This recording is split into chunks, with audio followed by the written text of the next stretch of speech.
ایک ایسا سما ہوتا ہے جس میں ہزاروں لوگ اپنے گزشتہ زندگیوں کی خرابیوں سے توبہ ضرور کر لیتے ہیں۔ قرآن کی ایک آیت میں نے پڑھی، اللہ فرماتا ہے وَأَمَّا مَنْ خَافَ مَقَامَ رَبِّهِ وَنَهَى النَّفْسَ عَنِ الْهَوَىٰ، اور وہ شخص جو اپنے رب کے حضور کھڑے ہونے سے خوف کیا، ڈر گیا، وَنَهَى النَّفْسَ عَنِ الْهَوَىٰ، اور خواہشات نفسانی کے خلاف کیا، نفس کچھ اور چاہ رہا تھا، تم اس کی طرف نہ جا کر اللہ کے حضور کھڑے ہونے کا تمہارے دل میں احساس پیدا ہوا، خوف آ گیا۔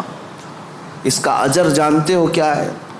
قرآن کہتا ہے فَإِنَّ الْجَنَّةَ هِيَ الْمَأْوَىٰ، تو ایسے آدمی کا ٹھکانہ تو جنت ہی ہے، اس کا ٹھکانہ سیدھے جنت ہے۔ خواہشات نفسانیہ یہ ہر ایک کو دی گئی ہیں، یہ انسان کے ساتھ ساتھ چل رہی ہیں، اسی سے جنگ ہماری پوری کنٹینیو موت تک چلتی رہتی ہے۔ دنیا میں دوست بھی بنتے ہیں، دشمن بھی بنتے ہیں، دوست چھوٹ سکتے ہیں اور دشمن ختم بھی ہو سکتے ہیں، لیکن تمہارا نفس تمہاری موت تک ساتھ رہتا ہے، ہر گھڑی ساتھ رہتا ہے۔ وہ نفس ہمارے ساتھ ہے جس نے شیطان کو بھی گمراہ کیا۔ آپ سوچ سکتے ہیں، ہر برے کام میں ہم یہ کہتے ہیں کہ شیطان نے بہکا دیا، شیطان نے بہکا دیا، یہی کہتے ہیں۔ نماز نہیں پڑھے، شیطان ورغلایا، بہکایا، صبح نماز میں نہیں آئے، شیطان سلا دیا۔ مجھے یہ بتاؤ، آدم علیہ السلام کو سجدہ کرنے سے جو شیطان نے انکار کیا، اس کو کس نے منع کیا؟ ساری دنیا کو شیطان بہکاتا ہے، تو شیطان کو کون بہکایا؟ تو محدثین فرماتے ہیں یہ نفس امارہ ہے جو ہر ایک کے ساتھ ہے، یہ شیطان کو بھی ہرا سکتا ہے، وہ شیطان کو بھی شکست دیتا ہے، وہ سب کے ساتھ ہے، وہ سب کے ساتھ ہے۔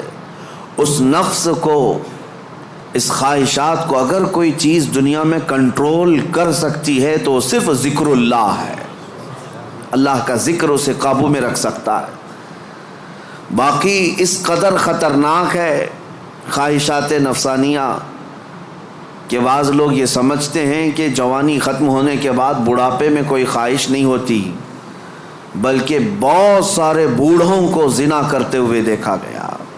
اور میرے آقا صلی اللہ علیہ وسلم فرماتے ہیں روئے زمین کے سب سے بدترین لوگ ہوں گے وہ جن کی طرف قیامت کے دن اللہ نظر بھی نہیں فرمائے گا۔ کچھ لوگوں کے بارے میں حدیث میں ہے قیامت کے دن رب تعالیٰ ان کی طرف نظر بھی نہیں فرمائے گا۔ یہ کون لوگ ہیں جو بڑھاپے میں بھی جا کر گناہ نہ چھوڑ سکے؟ اور وہ کون سے بوڑھے ہیں جو بڑھاپے میں بھی نہیں چھوٹ سکے ان سے گناہ؟ یہ وہی لوگ ہیں جو خواہشات نفسانی کے غلام تھے۔ مولا علی کرم اللہ وجہہ الکریم فرماتے ہیں اللہ نے ہر ایک کے ساتھ نفس بھی دیا، عقل بھی دیا۔ نفس کیا ہے؟ تمہارے خواہشات، اور عقل تمہیں فیصلہ کر کے بتاتی ہے۔ لیکن حضرت علی کرم اللہ وجہہ الکریم فرماتے ہیں جس کا نفس عقل پر غالب آ گیا اس آدمی سے زندگی میں کبھی خیر نہیں ہوگی، وہ کوئی صحیح فیصلہ نہیں لے سکے گا۔ جس کا نفس اس کی عقل پر غالب آ گیا، اور جس نے اپنے نفس کو ہرا دیا، شکست دیا، تو اس کی عقل اتنی پاورفل ہوتی ہے کہ وہ ہزاروں کو زیر و زبر کر سکتا ہے اور دنیا کے بڑے فیصلے لے سکتا ہے۔ جس نے اپنے نفس کو کنٹرول میں رکھا، اپنے خواہشات کو اپنے تابع رکھا، خود اس کا غلام نہیں بنا۔ میرے عزیزو، قرآن کی ایک آیت میں آپ کو بتاتا ہوں، کتنا بڑا لفظ اللہ تعالیٰ نے قرآن میں فرمایا، توجہ، کتنا بڑا لفظ ہے یہ۔ ارأیت من اتخذ الہہ ہوا، اے محبوب کیا آپ نے نہیں دیکھا کچھ لوگ ایسے ہیں جنہوں نے اپنی خواہشات کو اپنا خدا بنا لیا۔ معبود، الہ کا مطلب ہے معبود، جس کی عبادت کی جائے اس کو کیا کہتے ہیں؟ معبود۔ اور قرآن کہتا ہے کچھ لوگ ایسے ہیں جنہوں نے اپنے نفس کو، اپنی خواہشات کو اپنا معبود بنا لیا۔ یہ قرآن کی آیت ہے، 2 جگہ آئی ہے۔ اب اتنا بڑا لفظ نفس کے لیے اللہ فرما رہا ہے کہ کئی لوگوں نے اس کو بت بنا لیا، اپنا معبود بنا لیا. کیوں؟ اس لیے کہ یہ وہی کرتے ہیں جو ان کا نفس چاہتا ہے. تو گویا کہ اس کی عبادت کر رہے ہیں، خواہشات کی پیروی کر رہے ہیں. نفس صبح اٹھا، گناہ کی طرف کھینچا، آپ چل پڑے، گویا کہ اس کی عبادت میں لگے ہوئے ہیں. کبھی تو اسے شکست دو، کبھی تو اسے ہراؤ. رات کے وقت گناہوں کے اڈوں پر جانے کی جیسی خواہش ہوتی ہے، کیا اپنے آپ کو مارتے ہو؟ میں تمہیں بتاؤں، خواہشات تو بہت دور کی بات ہے، گناہوں کی خواہشات بہت دور کی بات ہے. سیدنا ابو بکر شبلی رحمۃ اللہ تعالی علیہ سلسلہ قادریہ کے بڑے مشہور بزرگ ہیں، جن کے نام سے ہم شجرے میں پڑھتے ہیں، بہر شبلی شیر حق دنیا کے کتوں سے بچا. وہ حضرت ابو بکر شبلی جب رات کے وقت عبادت کے لیے آتے تھے تو اپنی آنکھوں میں نمک کا سرما لگاتے تھے. کیوں؟ صرف اس لیے کہ نیند اگر آئی تو گویا کہ میں اپنی خواہش کا غلام ہو گیا، اپنے رب کا نہیں. عبادت اس کی ہو رہی ہے اور میں خواہش کے پیچھے چل رہا ہوں.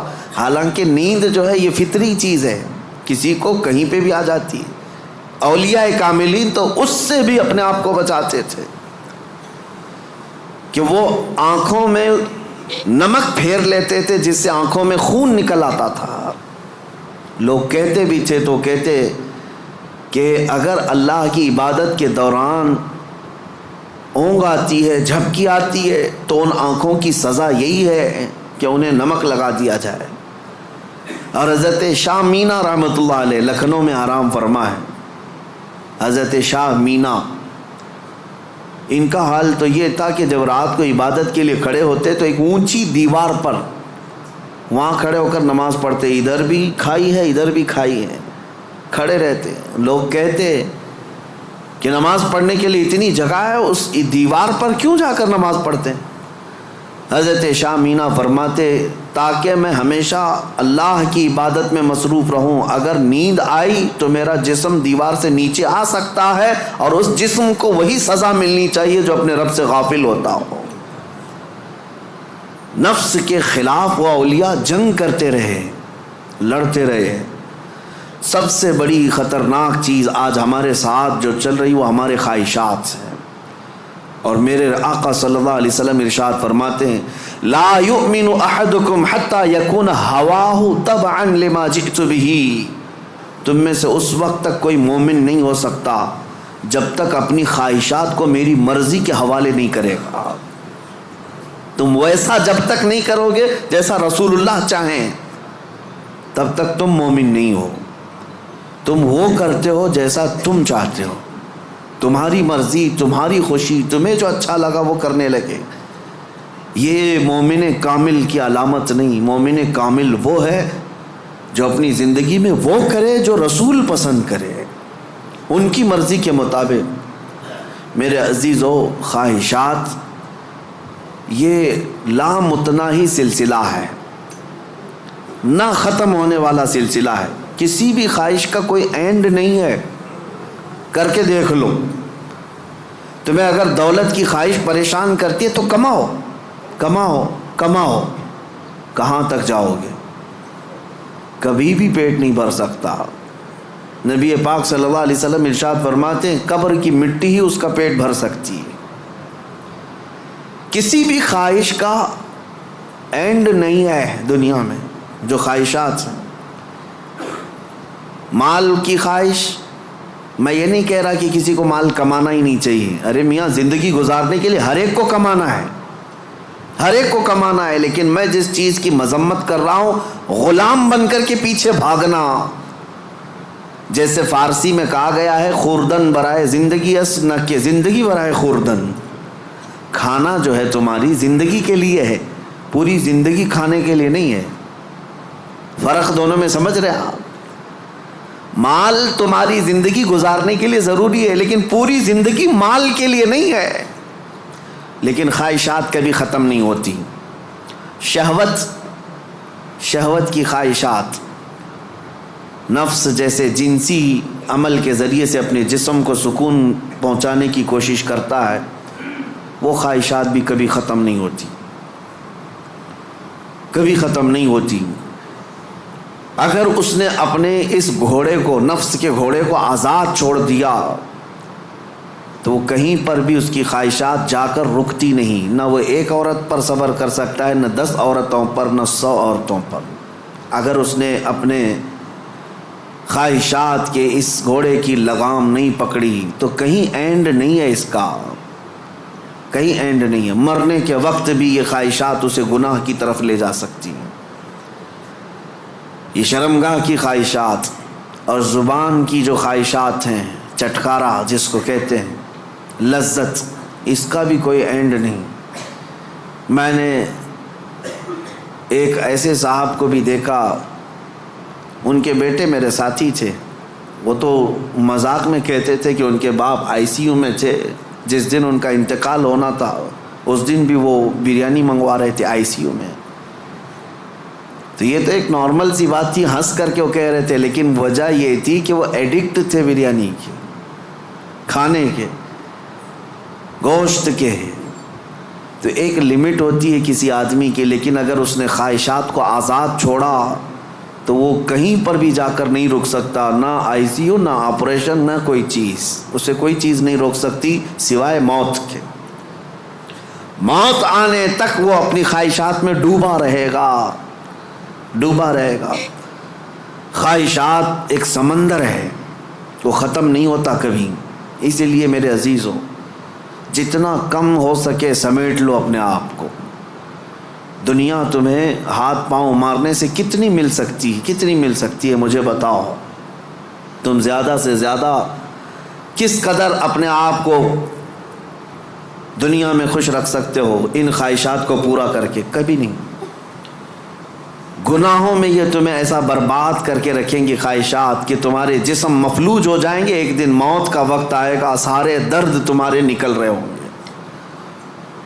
دنیا سے جا رہے ہوں گے، لیکن ہزاروں داغ چھوڑ کر جا رہے ہوں گے زمین پر، اور اسی زمین میں دفن ہونا ہے۔ اس لیے اللہ نے قرآن میں فرمایا اپنے رسول سے، اے محبوب کیا آپ نے نہیں دیکھا کچھ لوگ وہ ہیں جو اپنے خواہشات کو اپنا معبود بنا لیا ہے، اپنا خدا بنا لیا ہے، اس کی پیروی کرتے ہیں۔ اب کرنا کیا چاہیے؟ ان خواہشات کا قتل جتنا ہو سکے اس کے خلاف جانا ہوگا۔ ظاہر سی بات ہے، یہ رات کے وقت ذکر کی طبیعت کس کی چاہتی ہے؟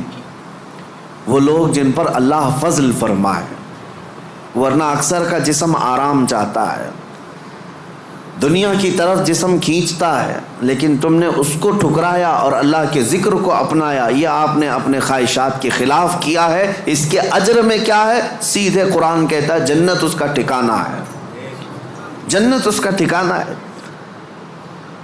حضور پاک صلی اللہ تعالیٰ علیہ وسلم فرماتے ہیں، جانتے ہو اپنے صحابہ سے اللہ کو سب سے زیادہ پسندیدہ چیزیں کیا ہیں؟ اللہ سب سے زیادہ کیا چیز پسند کرتا ہے بندوں میں؟ اس میں حدیث پاک میں ہے، ننگوں کو کپڑا پہنانا، بھوکوں کو کھانا کھلانا، یہ اللہ کو بہت پسند ہے۔ لیکن ایک اور چیز ہے، رب تعالیٰ فرماتا ہے جب دنیا سو رہی ہو اور تم کھڑے ہو جاؤ اللہ کی بارگاہ میں، یہ اس کو اتنا پسند ہے رب تبارک و تعالیٰ کو، سارے عمل میں، ساری اداؤں میں اسے پسند ہے۔ کیوں؟ خالص بندہ رب کے لیے کھڑا ہوا ہے، ساری خواہشات کو چھوڑ کر کے، خواہشات کو چھوڑ کر۔ اب آؤ، جن لوگوں نے خواہشات کی پیروی کی ان کی ایک چھوٹی چند مثالیں میں آپ کے سامنے رکھتا ہوں۔ ایسی ہلاکت کہ سب کچھ ختم ہو جاتا ہے۔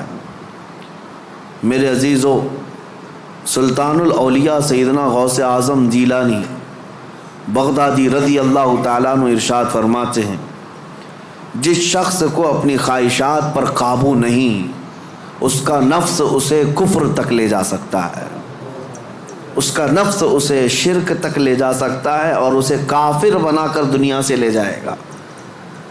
ایسے حالات بھی ہم نے دیکھے، خواہشات نے انسان کو کافر بھی بنا دیا، کبھی مال کی خواہش، کبھی عورت کی خواہش، کبھی کسی اور چیز کی خواہش۔ اللہ اکبر، وہ صحابہ کیسے تھے جنہوں نے اپنی ساری خواہشات کو میرے مصطفیٰ کی مرضی پر قربان کر دیا تھا، ہر چیز کو قربان کیا تھا، ہر چیز کو قربان کیا۔ آؤ میں تمہیں وہ بات بتا دوں جو سیدنا ابراہیم علیہ الصلاۃ والتسلیم کے متعلق قرآن میں آیا ہے۔ وَإِذْ قَالَ إِبْرَاهِيمُ رَبِّ أَرِنِي كَيْفَ تُحْيِي الْمَوْتَىٰ قَالَ أَوَلَمْ تُؤْمِنْ قَالَ بَلَىٰ وَلَٰكِنْ لِيَطْمَئِنَّ قَلْبِي قَالَ فَخُذْ أَرْبَعَةً مِّنَ الطَّيْرِ فَاصْرُهُنَّ إِلَيْكَ ثُمَّ اجْعَلْ عَلَىٰ كُلِّ جَبَلٍ مِّنْهُنَّ جُزْءًا ثُمَّ ادْعُهُنَّ يَأْتِينَكَ سَعْيًا۔ قرآن کہتا ہے ابراہیم علیہ السلام نے ایک بار اللہ کی بارگاہ میں ذکر کیا کہ مولا تو مرے ہوئے لوگوں کو دوبارہ کیسے زندہ کرتا ہے؟ اللہ نے پوچھا کیا ابراہیم تمہیں اس بات پر یقین نہیں ہے؟ عرض کیا مولا یقین ہے لیکن آنکھوں سے دیکھنا چاہتا ہوں، تو مردے زندہ کیسے کرتا ہے؟ رب تعالیٰ نے فرمایا 4 پرندے لے لو، ان کو ذبح کرو، ان کا گوشت پورا قیمہ بنا کر مکس کر لو، اور 4 پہاڑوں پر تھوڑا تھوڑا سب کا گوشت رکھ کر کے آؤ، اور پھر ان پرندوں کے نام لے کر پکارو، وہ اڑتے ہوئے آئیں گے۔ حضرت ابراہیم علیہ السلام نے 4 پرندے لیے، ایک کوا، ایک مرغا، ایک کبوتر اور ایک مور۔ ان 4 پرندوں کا ذکر ہے، کوا، کبوتر، مرغا، مور۔ یہ 4 پرندے ذبح کیے، سب کا گوشت مکس کیا اور 4 پہاڑوں پر رکھ کر آئے اپنی جگہ پر۔ ان کی سب کی منڈیاں ان کے پاس تھیں، سر ان کے پاس تھے۔ پکارا ان پرندوں کا نام لے کر، ہوا میں وہ خیمہ اڑتا گیا، اپنے اپنے جسم سے ملتا گیا اور آ کر اپنے اپنے سر سے جڑ کر پورا پرندہ بنا۔ قرآن پاک میں یہ ہے واقعہ۔ سبع سنابل شریف میں میر عبد الواحد بلگرامی رحمۃ اللہ علیہ اس واقعے کو لکھ کر کے اب ارشاد فرماتے ہیں، کیا کبھی تم نے یہ سوچا کہ ابراہیم علیہ السلام نے وہ 4 پرندے کیوں لیے؟ کون سے؟ کوا، کبوتر، مرغا، مور۔ یہی 4 پرندے کیوں لیے؟ انہی کو ذبح کیوں کیا؟ اور رب تعالیٰ کی قدرت کا مشاہدہ کرنا تھا۔ مری ہوئی چیز کو زندہ دیکھنا، آنکھوں سے مشاہدہ کرنا، یہ معمولی چیز تو نہیں ہے۔ اللہ کی قدرت کو دیکھنا ہے اپنی آنکھوں سے۔ یہ دیکھنے کے لیے کیا کیا ابراہیم علیہ السلام نے؟ 4 چیزوں کو ذبح کیا، اور وہ 4 خاص پرندے ہیں۔ تو حضرت عبد الواحد بلگرامی فرماتے ہیں 4 پرندوں کی 4 خصوصیت ہے، 4 پرندوں کی 4 خصوصیت۔ کوا، اس کی خصوصیت لالچ ہے۔ کوا لالچی بہت ہے، اس کا پیٹ کبھی بھرتا نہیں، کبھی پیٹ نہیں بھرتا، اس کے اندر لالچ زیادہ ہے۔ اور مرغا، مرغے کے اندر شہوت زیادہ ہے، مادہ کے لیے، اپنی عورتوں کے لیے شہوت بہت زیادہ ہے مرغے کے اندر۔ اور تیسرا کبوتر، کبوتر کے اندر دوستی کرنے کی عادت بہت ہے۔ سارے پرندوں میں جلدی دوستی یہی کرتا ہے، جلدی مانوس ہوتا ہے، فرینڈ بنانا، یہ کبوتر کی عادت ہے۔ چوتھا مور، مور کو اپنی خوبصورتی دکھانے کی خواہش بہت زیادہ ہے، نمائش، دکھاوے کی عادت اس کو بہت زیادہ ہے۔ جب 4 لوگ کھڑے ہوں گے اپنے پر کھول کر کے ناچتا رہے گا، اس کی خوبصورتی دیکھو۔ اب حضرت میر عبد الواحد فرماتے ہیں 4 پرندوں کی خصوصیتیں پتہ ہے؟ کوے کی لالچ، مرغے کی شہوت، کبوتر کی دوستی اور مور کی نمائش۔ فرماتے ہیں حقیقت میں ابراہیم علیہ السلام نے جانوروں کو ذبح نہیں کیا، ان کے اندر موجود بری عادتوں کو ذبح کیا۔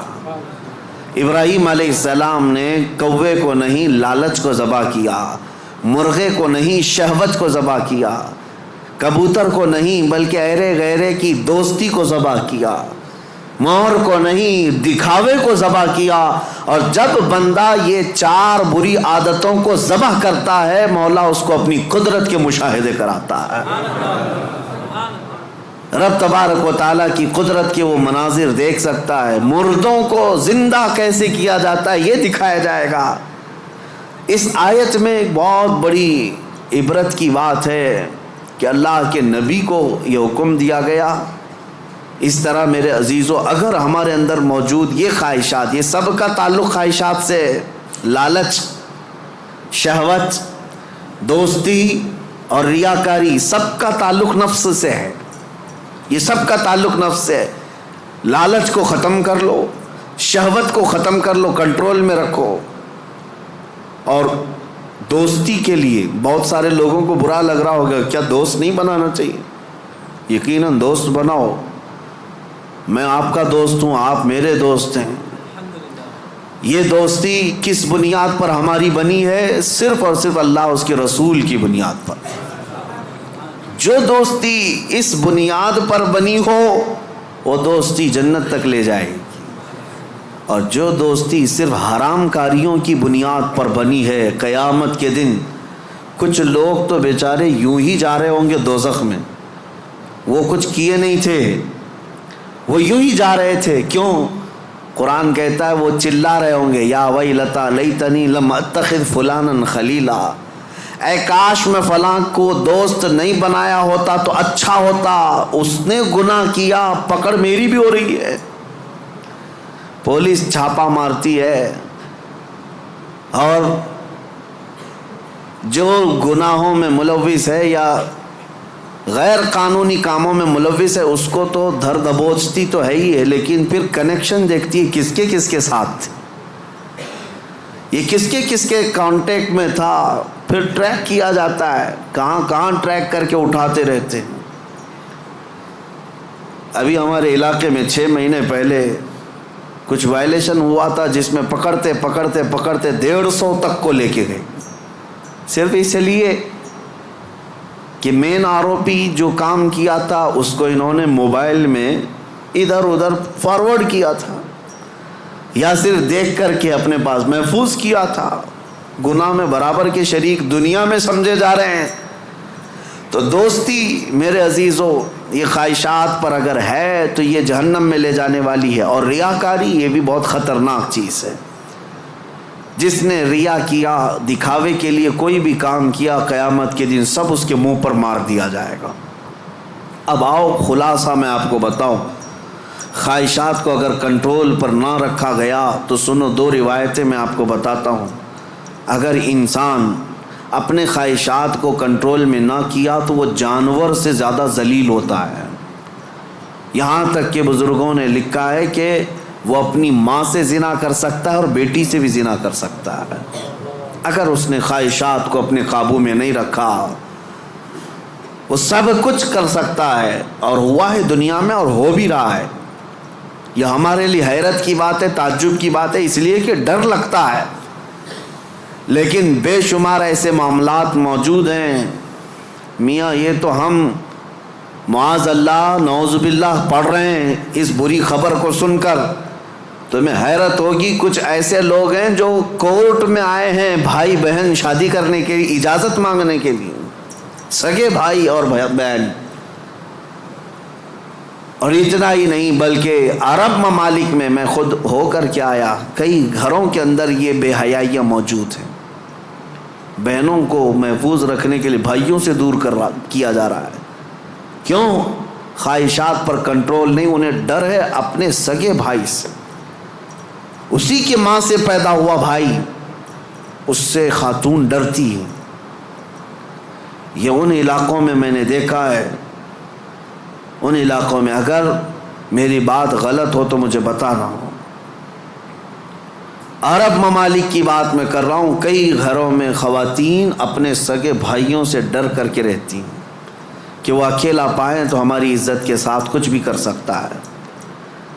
اللہ کی پناہ. یہ کب ہوتا ہے؟ جب خواہشات کے گھوڑے کو آزاد کر دیا جائے. یہ کبھی قابو میں نہیں آئے گا, یہ کبھی قابو میں نہیں آئے گا. اس کو قابو میں کرنے کے لیے دنیا کی طاقتیں, کوئی انجیکشن اور ٹیبلٹ نہیں, اس کو صرف اور صرف اللہ کا ذکر کنٹرول میں لا سکتا ہے, قابو میں لا سکتا ہے. جب تم اللہ کے ذکر میں شامل ہو جاؤ یا خود سے کرو, نفس اپنے خواہشات سے باہر نکلتا ہے اور تمہارے دل کے اندر ایک قرار اور سکون آتا ہے. تم توبہ بار بار کرتے رہو گے اور اس سب سے نکلنے کی بار بار خواہش کرتے رہو گے. اور اس کو چھوڑ دو, دیکھو کتنے خواہشات جنم لیتے ہیں, کتنے خواہشات جنم لیتے ہیں. اسی لیے نبی پاک صلی اللہ تعالیٰ علیہ وسلم نے ارشاد فرمایا, خواہشات انسان کو کہاں لے جاتی ہیں؟ شاید ایک 7-8 سال پہلے کی بات ہے. مہاراشٹر کا ایک علاقہ ہے, ایک شہر ہے, بڑا مشہور شہر ہے. اب چونکہ مجھے کچھ بھی بولنا مشکل ہے, ساری چیزیں وائرل ہوتی ہیں. کوئی بھی اس جگہ کے لوگ اس کو غلط انداز میں نہ محسوس کریں. پہلے میں ہر چیز آپ کے سامنے ظاہر کرتا بولتا تھا. ایک شہر ہے, میں نے باضابطہ وہاں کی رپورٹ دیکھی تھی, آج بھی میرے ذہن میں وہ گونجتی ہے. 4 عورتیں, مسلمان عورتیں تھیں, قبرستان میں رات کے وقت جایا کرتی تھی. یہ بات تو لوگوں کو معلوم ہونے لگی. بعد میں کچھ لوگوں نے ان کا پیچھا کیا کہ آخر یہ کیوں جا رہی ہیں. تو ایک دن کچھ لوگوں نے جا کر کے دیکھا تو قبر کو کھود کر کے اس کے اندر اترتی ہیں اور پورے کپڑے اتارتی ہیں, ننگی ہو کر اپنا پخانہ ایک دوسرے کا کھاتی ہیں. نعوذ باللہ من ذالک. یہ کتنا گھناؤنا عمل ہے, بولنے میں 1000 بار شرم آئے. کیوں؟ یہ پکڑا گیا اور پوچھا گیا آخر کوئی جانور بھی تو نہیں کرتا ایسا. تو پکڑ کر کے تفتیش کرنے کے بعد پتہ چلا کہ ان کی خواہش تھی کہ وہ سفلی عمل پر قبضہ حاصل کر لیں. سفلی عمل پر, جادو پر کنٹرول حاصل کرنے کے لیے وہ چاہتی ہیں کہ یہ عمل کیا جائے. ان کو کسی بابا نے بتایا جتنا یہ گندا عمل کرو گے اتنا تم پاورفل جادوگر بن سکتے ہو. یہ خواہشات ہیں, یہ خواہشات ہیں. تم صرف اور صرف لوگوں میں اپنا تھوڑا سا رتبہ بڑھانے کے لیے سحر, سفلی اور جادو کے طریقے کو اپنانے کی کوشش کرتے رہے, اور وہ حاصل کرنے کے لیے کتنا گرے. اور ممبئی شہر کا ایک محلہ ہے, یہاں پر بھی یہ خبر میرے پاس جو آئی اس کے افراد آج بھی موجود ہیں. یہ خواہشات ہیں. ایک بابا کو سفلی عمل کے اندر مہارت حاصل کرنے کے لیے روزانہ بستر پر خنزیر کو ساتھ سلانا پڑتا ہے. یہ اس سے بڑا عذاب کیا ہے جو دنیا میں تو خود جھیل رہا ہے. لیکن میں اس کا دوسرا رخ یہ بتاتا ہوں کہ اگر خواہشات پر کنٹرول نہیں تو انسان جانور سے زیادہ ذلیل ہوتا ہے, بہت گرتا ہے. ایسے بھیانک کام اس سے صادر ہوتے ہیں جو ہمارے وہم و گمان میں بھی نہیں آتے, سوچ میں بھی نہیں آتے.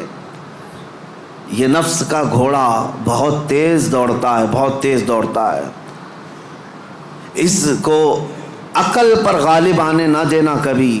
ان خواہشات کو اپنے دل پر یا اپنی عقل پر غالب آنے ہرگز نہ دینا, ورنہ اتنے بھیانک کام یہ کروا جاتا ہے. اللہ اکبر, اللہ اکبر.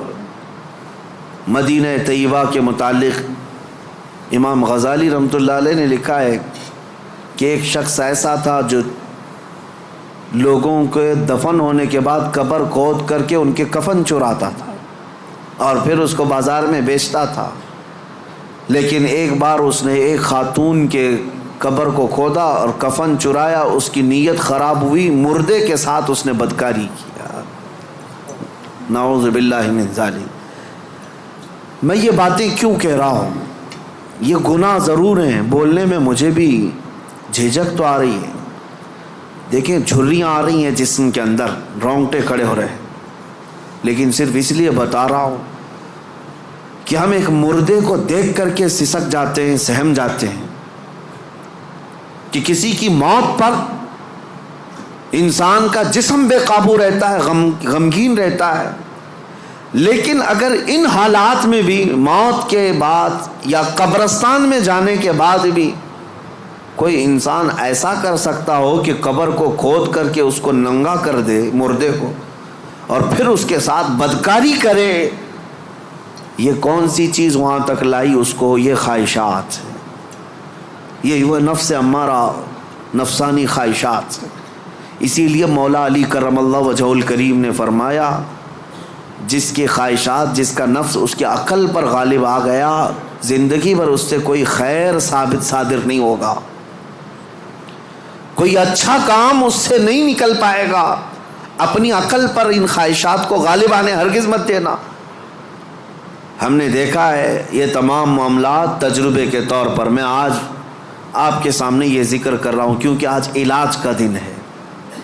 آج علاج کا دن ہے ہمارے. جو زخم لگے ہوئے ہیں ایک بار رحمان کو پکارو وہ سب زخم بھر جائیں گے. آج کی یہ مجلس علاج کی مجلس ہے کہ تم اللہ رب العزت کو آج پکارو گے تمہارے زخم بھر جائیں گے. اور اسی لیے میں بارہا کہتا بھی ہوں ذکر کی مجالس میں شرکت کرو. یہ اتنا تمہیں پاورفل بنا دیں گے, اتنا پاورفل کہ گناہوں سے خود بخود تمہیں نفرت پیدا ہو جائے, خواہشات پر کنٹرول تمہارا خود کا حاصل ہو جائے. ورنہ میں چیلنج کے ساتھ کہتا ہوں جاؤ دنیا میں گھوم پھر کر کے آنا, بڑے سے بڑے ڈاکٹر کے پاس وزٹ کر کے آؤ, بڑے سے بڑے حکیم کے پاس جا کر کے آؤ, کسی بڑے سائیکسٹرسٹ کے پاس جا کر کے آؤ, نفس کے متعلق اس سے کوئی علاج لے کر کے آؤ کہ میرا کنٹرول نہیں ہے. آپ مجھے کوئی گولی دے دو, کوئی معجون دے دو, کوئی انجیکشن دے دو. ہو سکتا ہے تمہیں نیند کی گولی تو دے دے, ہو سکتا ہے تمہیں وہ مکمل ختم کرنے کی دوا تو دے دے, لیکن تمہارے کنٹرول, خواہشات کو کنٹرول کرنے کی کوئی دوا یہ نہیں دے سکتے. اس کا کنٹرولنگ پاور جس نے پیدا کیا وہی دے سکتا ہے. اسی لیے میں آپ کو بتاؤں, اب تم اپنے نفس کے کنٹرول کے لیے کس سے مدد مانگو گے, کس سے مدد مانگو گے؟ سنو توجہ سے. اعوذ باللہ من الشیطان الرجیم پڑھتے ہیں آپ, اعوذ باللہ من الشیطان الرجیم, جس کا مطلب کیا ہے؟ میں اللہ کی پناہ مانگتا ہوں شیطان مردود سے, کہ اللہ مجھے بچا لے کس سے؟ شیطان مردود سے مجھے بچا لے. یا آپ کس سے پناہ مانگ رہے, کس کی بارگاہ میں پناہ مانگ رہے ہیں؟ اللہ کی بارگاہ میں, کہ مولا تو مجھے پناہ دے دے. اس کے متعلق حکیم احمد یار خان نعیمی رحمۃ اللہ علیہ فرماتے ہیں, اس کی مثال یوں سمجھو, جیسے کسی کے ہاں آپ ملنے کے لیے گئے, اس نے گھر کے باہر کتا پال رکھا ہو حفاظت کے لیے یا کسی کام کے لیے,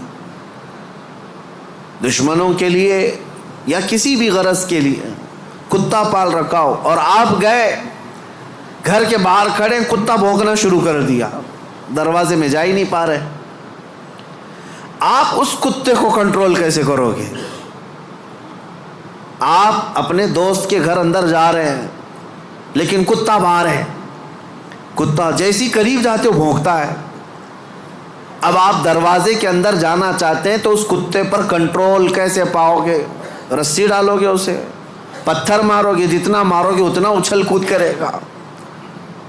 اس کا سیدھا سا طریقہ یہ ہے, جس کا کتا ہے اسے بلاؤ.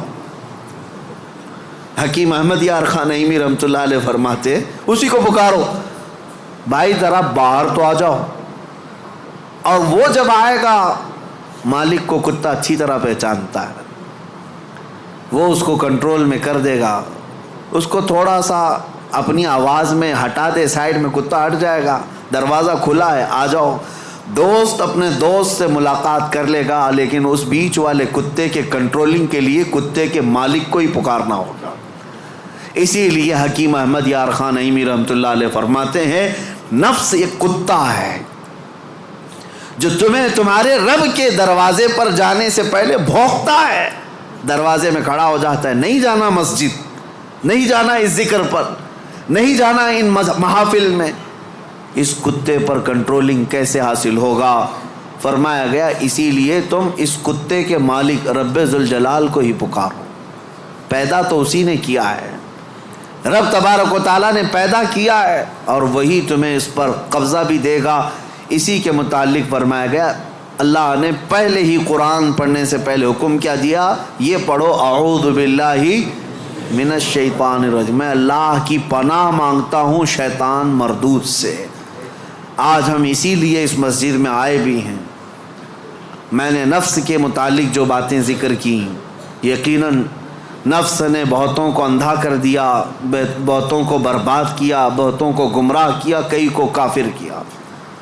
جو کفار و مشرکین ہیں نا, وہ صرف نفس کی سنتے ہیں, اگر حقیقت میں وہ تمام مشاہد اور مناظر میرے رب ذوالجلال کی قدرت کے نفس کو چھوڑ کر کے دیکھتے تو ایمان ضرور لاتے، ایمان ضرور لاتے۔ وہ نفس کی پیروی کر رہے ہیں اور نفس کی خواہشات لوگوں کو کافر بنائے رکھی ہے، وہ نہیں آ پاتے اس طرف۔ اب میں بات کو سمیٹتے ہوئے اس بارگاہ میں لے چلتا ہوں جس مصطفیٰ کریم نے نفس سے بچنے کے لیے اپنے صحابہ کی تربیت کیسے کی تھی۔ یقیناً وہ ماحول کو ہم دیکھتے ہیں، روح تڑپ جاتی ہے۔ سیدنا ابو بکر صدیق رضی اللہ تعالیٰ، اللہ اکبر، وقت کے خلیفہ ہیں، حضور پاک صلی اللہ علیہ وسلم کے بعد خلافت کے تخت پر، لیکن اپنے نفس کے خلاف کرنے کے لیے، خواہشات کے خلاف جانے کے لیے، کھانے پر کنٹرول، سونے پر کنٹرول، ہر چیز پر کنٹرول۔ اتنی غربت کا ماحول تھا کہ سارے صحابہ نے بیٹھ کر کے مشورہ کیا کہ خلیفہ کا کوئی وظیفہ جاری کریں، تنخواہ، ورنہ وہ بھوکے رہ جائیں گے۔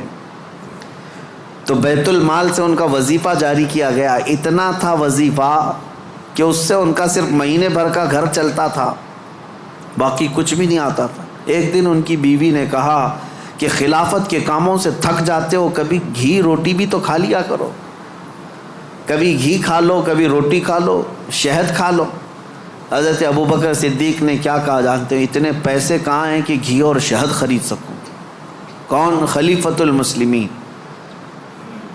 تو ان کی بیوی کہتی ہیں آپ مت گھبرائیں، میرے پاس ہے، میں دیتی ہوں، جائیے آپ گھی اور شہد خرید لائیے۔ کہا تمہارے پاس ہیں، لاؤ۔ بیوی لے آئی، ایک پوٹلی میں پیسے جمع تھے۔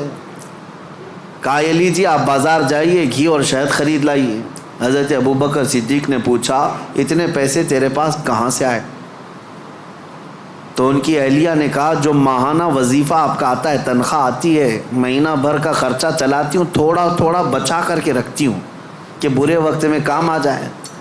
حضرت ابو بکر صدیق نے وہ پوری پوٹلی اٹھائی اور لے جا کر کے بیت المال میں جمع کیا اور کہا یہ میری ضرورت سے زیادہ آتا ہے، اسی لیے میرے گھر میں بچ جا رہا ہے، آج سے میرا وظیفہ کم کر دو۔ خواہشات کے خلاف کھڑے ہونے والوں میں پوری دنیا میں اگر کوئی مثال ہے تو صرف رسول اللہ کے صحابہ کی مثال ہے، صرف رسول اللہ کے صحابہ۔ ایک حضرت نعمان بن مقرن ہے، ایک بادشاہ کے دربار میں گئے، حضور کی طرف سے سفیر بن کر کے گئے تھے، قاصد۔ تو بادشاہ کو جب پتہ چلا شاہ عرب مصطفیٰ کریم صلی اللہ علیہ وسلم کا ایک قاصد آ رہا ہے، اس نے سونے کی کرسی لگا دی اور ریشم کا قالین بچھایا۔ میرے عزیز و صحابہ، حضور کے ساتھ ہوتے تو وفاداری، حضور اگر دور ہوتے تو بھی وفاداری۔ اس مجمع میں گئے جہاں پورے کے پورے اغیار ہیں، کوئی مسلمان نہیں تھا، تو اپنی تلوار سے وہ قالین پھاڑتے ہوئے چلے گئے، ہٹا دیا، اور کرسی جو سونے کی تھی اس کو پاؤں سے مار کر گرا دیا، کہا میرے لیے عام سی کرسی لاؤ۔ تو بادشاہ کہنے لگا اب تک میں نے اتنا شاندار رسپیکٹ استقبال کسی کا نہیں کیا جتنا ان کا کیا، کتنا غرور ہے تمہیں، کتنا تکبر ہے۔ حضرت نعمان نے کہا غرور و تکبر ہم میں نہیں تم میں ہے، غرور و تکبر کی وجہ سے نہیں۔ میرے مصطفیٰ کریم صلی اللہ علیہ وسلم نے فرمایا ریشم کا استعمال مرد کے لیے حرام ہے، سونے کا استعمال مرد کے لیے حرام ہے، اور جو میرے مصطفیٰ نے حرام فرمایا پوری دنیا میرے پاس لا کر رکھو، میں ٹوکر ماروں گا۔ یہ ہے خواہشات کے خلاف کھڑا ہونا، ورنہ ہوتا کیا ہے، دنیا نہیں دیکھ رہی، ہمارا ماحول نہیں ہے، چلو کمپرومائز کر لو، آج یہاں مل رہا ہے۔ کچھ لوگ تو یہی سوچ کر کے ایسی محفلوں میں جا کر بیٹھتے ہیں جن محفلوں میں بیٹھنا ایک غلام رسول کو کبھی زیب نہیں دیتا۔ شرابیوں کی محفل میں بیٹھ گئے، کبابیوں کی محفل میں بیٹھ گئے، تمہارا کام نہ اصلاح کا ہے نہ تبلیغ کا ہے، پھر بھی جا کر کے ایسوں کے درمیان بیٹھ گئے، کیوں؟ کوئی دیکھ تھوڑی نہ رہا ہے، کوئی دیکھ تھوڑی نہ رہا ہے۔ اور کبھی کن کفار و مشرکین کے بیچوں بیچ بیٹھ گئے گپیں لگاتے ہوئے، اور پھر یہ سوچتے کوئی دیکھ تھوڑی نہ رہا ہے، بیٹھا تو بیٹھا لیکن ان کی حرکتیں بھی کرنے لگ گئے۔ ایک صاحب، اور ویسے تو بہت سارے ہیں، خواہشات ان کو کہاں تک لے جاتی ہے، خاص طور پر نیتا گیری کرنے کے وقت سب بھول جاتے ہیں دین کیا ہے، اسلام کیا ہے، میرے مصطفیٰ کی تعلیمات کیا ہیں۔ چند لوگوں کو راضی کرنے کے لیے اور ایک کرسی کی خواہش کے لیے کسی بھی مورتی کے سامنے ناریل بھی چڑھا دیں گے، ککم بھی لگا دیں گے، سب کر لیں گے، اور پھر وہ یہ سوچتے ہیں تھوڑا سا کر لینے سے کیا ہوگا۔ وہ رسول اللہ کے صحابہ بادشاہوں کے دربار میں کھڑے ہو کر کے بھی کمپرومائز نہیں کرتے تھے، تو محلے گلی کوچے کی کرسیوں کے لیے دین بیچ جاتے ہیں۔ یہ خواہشات پر کنٹرول نہ ہو تو آدمی ہر چیز کا غلام ہے، ہر چیز کا غلام ہے، نیند کا غلام، مال کا غلام، عورت کا غلام، معاشرے کا غلام۔ یہ ساری حرکتیں جو آج نوجوان کرتے ہیں غلام ہیں، یہ غلام ہے۔ بہت سارے کام اس لیے کرتے ہیں کہ نہیں لوگ کیا بولیں گے، تم لوگوں کے غلام ہو، لوگوں کی خواہشات کے مطابق جینا چاہتے ہو، اس لیے تو بہت ساری چیزیں تمہارے آڑے آ جاتی ہیں۔ میں داڑھی رکھ لوں گا لوگ کیا بولیں گے، ٹوپی پہنوں گا لوگ کیا بولیں گے، میں علماء کے ساتھ بیٹھوں گا لوگ کیا بولیں گے، لوگ کیا بولیں گے۔ تم لوگوں کے لیے جی رہے ہو، غلام ہو۔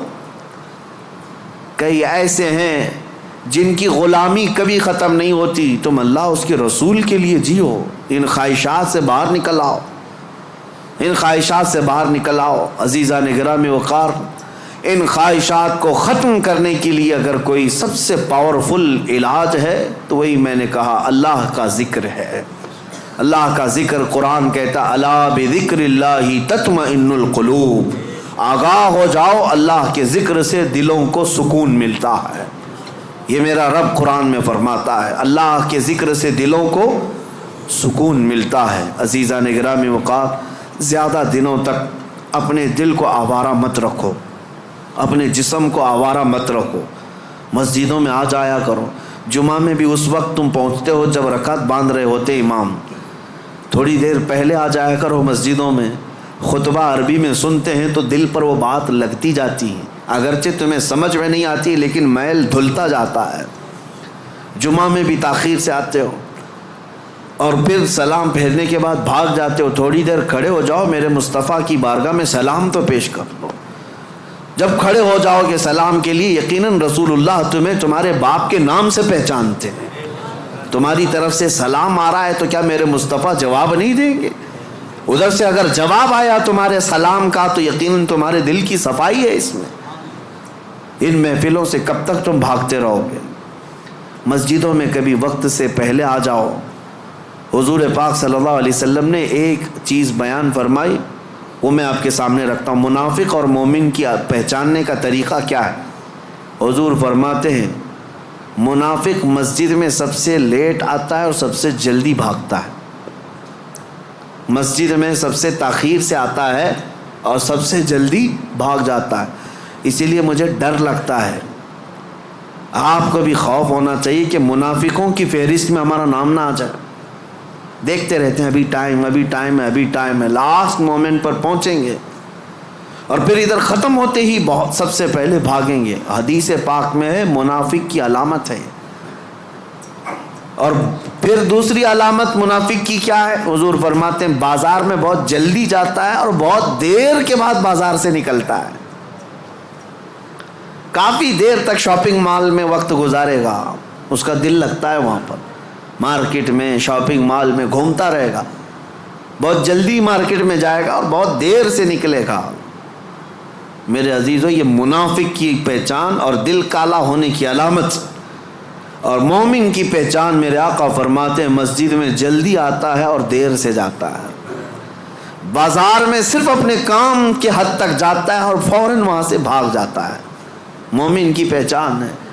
اس لیے میری یہ نصیحت ہے نوجوانوں کو کہ یہ ذکر کی مجلس قائم کرو، زیادہ دیر تک اپنے دل کو آزاد مت چھوڑو، زیادہ دیر تک دل کو آزاد مت چھوڑو، ورنہ یہ خواہشات تمہیں بہت دور تک لے جائیں گی، دل بوجھل ہو جائے گا، دل سخت ہو جائے گا، دل کالا ہو جائے گا۔ دیکھنا زمانہ ہو گیا آنکھیں روتی نہیں آج اللہ کی یاد میں، رب تبارک و تعالیٰ کی یاد میں روتے ہو کبھی؟ دل سخت ہو گیا ہے۔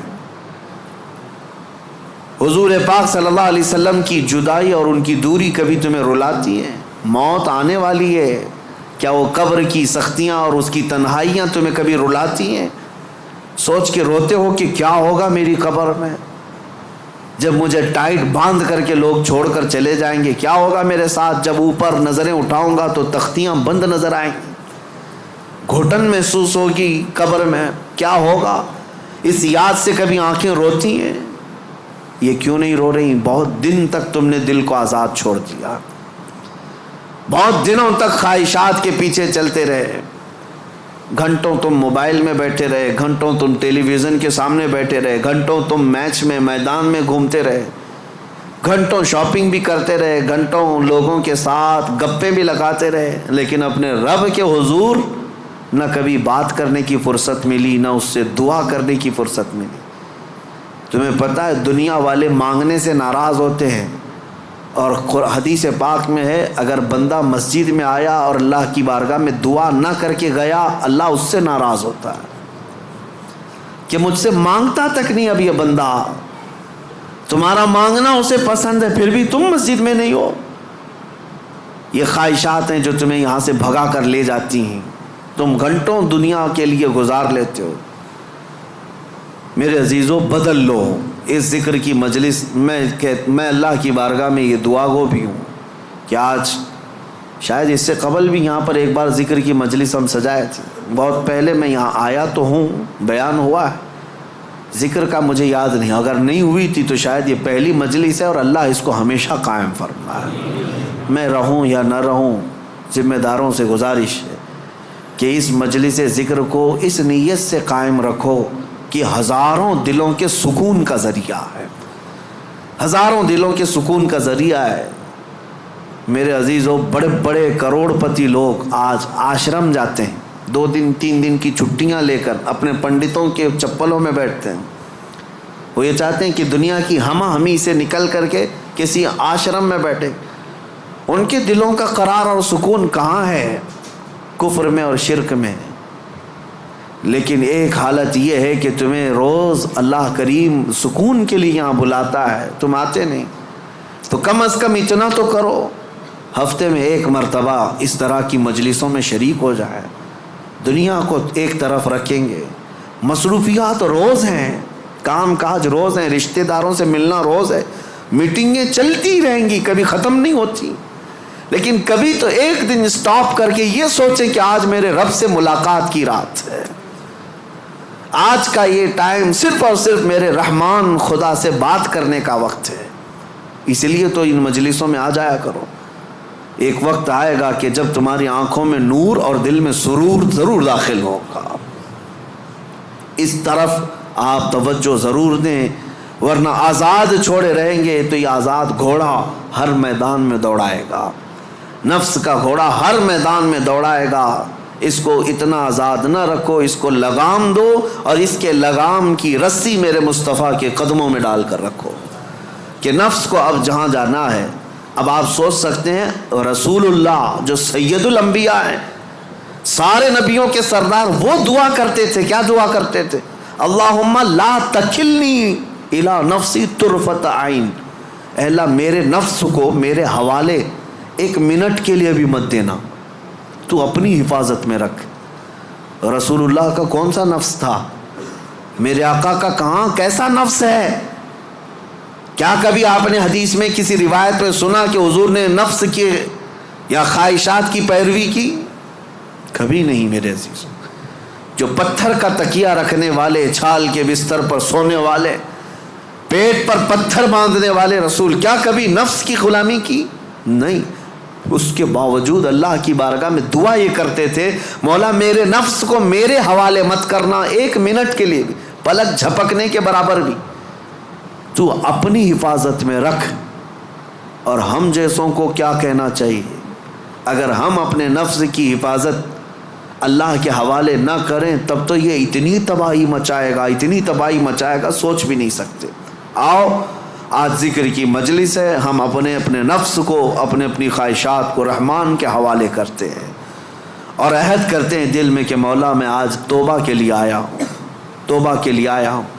مجھے ایک محفل یاد ہے، ایک بندہ جو کافی دنوں تک کئی الگ الگ قسم کے کاموں میں مصروف تھا، ہماری ذکر کی مجلس شروع ہوئی، ذکر کی مجلس میں آیا، اور ذکر کی مجلس میں جب پہلے ہمارے ہاں بدھ کے دن ذکر ہوتا اور جمعرات کو روزہ رکھتے، اتفاق ایسا ہوا کہ ابھی نیا نیا ذکر میں آ کر توبہ کیا تھا، 2 دنوں کے بعد انتقال ہو گیا۔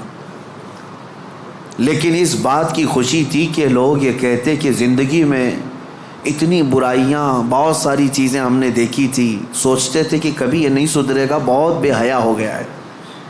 لیکن یہ کس کو معلوم تھا کہ اس کی موت کو ابھی 4 دن بچے ہیں، اس سے پہلے وہ ذکر کی مجلس میں آیا ہے اور توبہ کر کے اب رب تعالیٰ کے حضور جانا چاہتا ہے۔ یہ میرے مولا کا کتنا بڑا احسان ہے، اور ہم میں سے کسی کو نہیں معلوم ہماری زندگی کی آخری شام کب آنے والی ہے۔ ہم میں سے کسی کو نہیں معلوم کہ کل کا سورج ہمیں دیکھنا بھی ہے یا نہیں ہے۔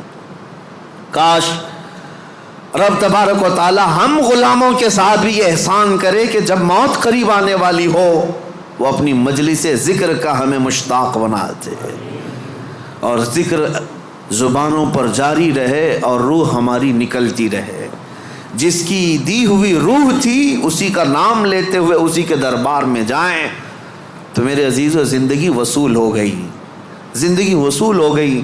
لیکن کچھ کو تو دیکھا گیا برسوں نماز پڑھتے رہے، شیطان غالب آیا، نفس غالب آیا اور ایسی بے حیائیوں میں لگ گئے اور گناہوں پر ان کی موت آئی۔ یہ بھی ہے، میرے آقا نے فرمایا تقدیر کا لکھا غالب آ جاتا ہے، آخر وقت کس کا کس طرح سے آتا ہے پتہ نہیں۔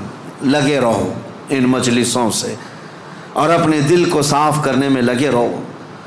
نبی پاک صلی اللہ علیہ وسلم کی بارگاہ میں عریضہ پیش کرتا ہوں، یا رسول اللہ تو جو چاہے تو میل میرے دل کے دھلے، حبیبی آقائی مولائی ملجائی، تو جو چاہے تو میل میرے دل کے دھلے، کہ خدا دل نہیں کرتا کبھی میلا تیرا، ایک میں کیا میرے عصیاں کی حقیقت کتنی، مجھ سے 100 لاکھ کو کافی ہے اشارہ تیرا، ایک بار وہ مصطفیٰ اشارہ کر دیں میرے ایک کے گناہ کتنے ہوں گے، لاکھوں لوگوں کے گناہوں کو اللہ تعالیٰ معاف فرمائے گا۔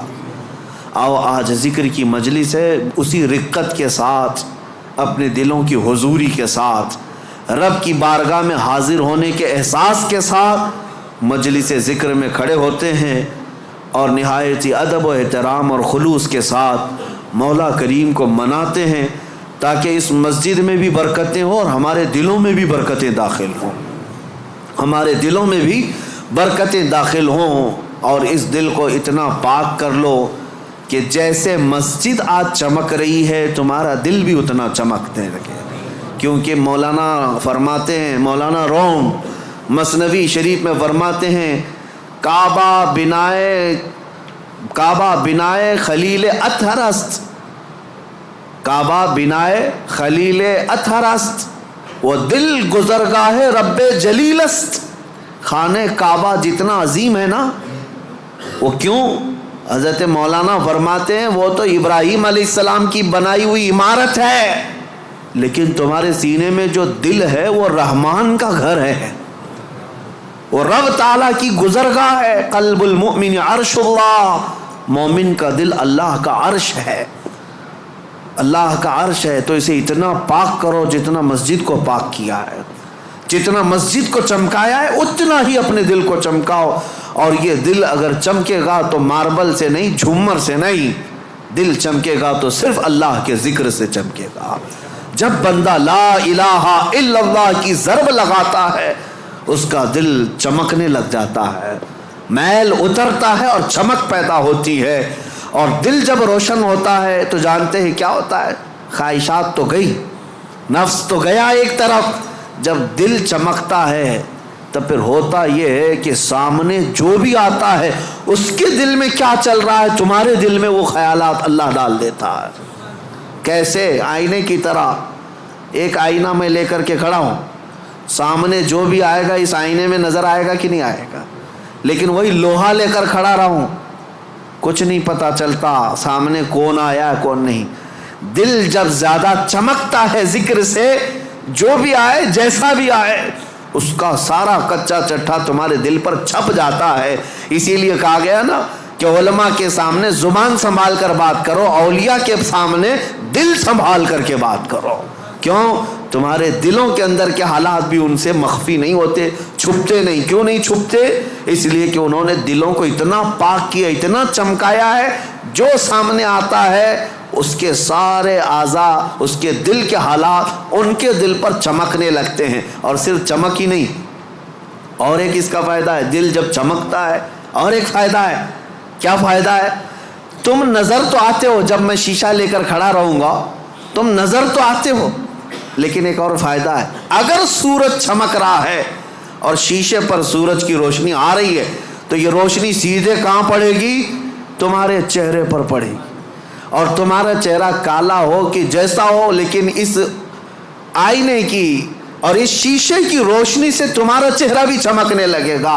یہی اولیاء کی مثال ہے کہ ان کے دل شیشے کی مانند چمک رہے ہوتے ہیں، اور آفتاب رسالت میرے مصطفیٰ کا سورج ان کے دل پر چمک رہا ہوتا ہے. اس کی روشنی اولیاء کے دلوں پر آتی ہے، اور جو قریب آتا ہے اس کا چہرہ بھی اس سے چمک جاتا ہے. جو قریب آتا ہے اس کا دل بھی چمکتا ہے، چہرہ بھی چمکتا ہے. صحبت کا اثر اسی لیے زیادہ اثر کرتا ہے. ان لوگوں کی صحبت میں وقت گزارو جن کا دل چمکتا ہے. اور اخیر میں اب دل کے چمکانے کے لیے دعا اعلیٰ حضرت نے ہمیں یہی سکھائی، بارگاہ مصطفیٰ میں چمک تجھ سے پاتے ہیں سب پانے والے. میرا دل بھی چمکا دے چمکانے والے، برستا نہیں دیکھ کر ابر رحمت، بدوں پر بھی برسا دے برسانے والے.